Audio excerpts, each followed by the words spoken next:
সবাইকে আমার ইউটিউব চ্যানেলে স্বাগত। আজকে আলোচনা করব ক্যালকাটা ইউনিভার্সিটির সেমিস্টার 6-এ বাংলা যারা ডিএসসি পেপার রেখেছো B2, তোমাদের এই পেপার থেকে ইতিমধ্যে 3টে মডিউল থেকে কোন প্রশ্নগুলো পড়তে হবে তার সাজেশান এবং অনেক উত্তর ইতিমধ্যে আমি আপলোড করে দিয়েছি।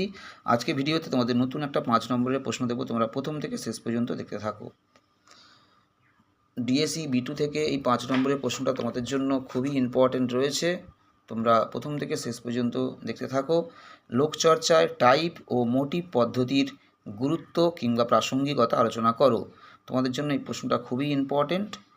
মান 5 2023 সালে এসেছিলো এবং 2021 সালে এসেছিলো। তোমরা ভালো করে উত্তরটা লিখে নাও। টাইপ এবং মোটিভ পদ্ধতি, লোকসাহিত্য বা লোকচর্চায় টাইপ ও মোটিভ পদ্ধতির গুরুত্ব আলোচনা করো। 5 নম্বরের এটা খুবই ইম্পর্টেন্ট রয়েছে, তোমরা অবশ্যই খুব ভালো করে এই নোটটা প্র্যাকটিস করে যাবে।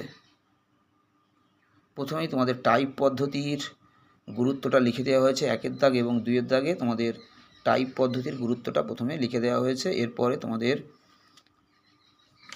পরবর্তী 3-এর দাগে গিয়ে তোমাদের মোটিভ পদ্ধতির গুরুত্বটা লিখে দেওয়া হয়েছে। তোমরা অবশ্যই খুব ভালো করে স্টাডি করবে এবং যারা এখনও নোটস জোগাড় করতে পারোনি, পরীক্ষা এসে গেছে তোমাদের, তোমরা অবশ্যই আমার হোয়াটসঅ্যাপ নম্বর বা কন্ট্যাক্ট নম্বর 9775650572-তে যোগাযোগ করতে পারো। খুবই সীমিত মূল্যে তোমরা নোটসের PDF কালেক্ট করতে পারো। সবাইকে নমস্কার।